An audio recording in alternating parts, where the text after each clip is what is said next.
उत्तर प्रदेश के मेरे मतदाता भाइयों बहनों, अब एक बड़े निर्णय का समय आ गया है।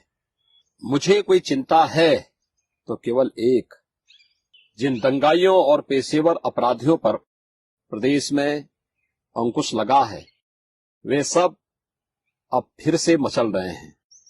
वे बार बार धमकी दे रहे हैं कि जरा आने दो हमारी सरकार। सावधान रहिए, आप चूके तो न केवल 5 साल की मेहनत पर पानी फिर जाएगा, बल्कि उत्तर प्रदेश को इस बार कश्मीर, बंगाल और केरल बनते देर भी नहीं लगेगी। आपका वोट आने वाले 5 वर्षों की हमारी तपस्या के लिए आपका आशीर्वाद हो, और इससे भी बढ़कर यह वोट आने वाले समय में आपके और आपके परिवार के भयमुक्त जीवन की गारंटी भी बने। जय जय श्री राम।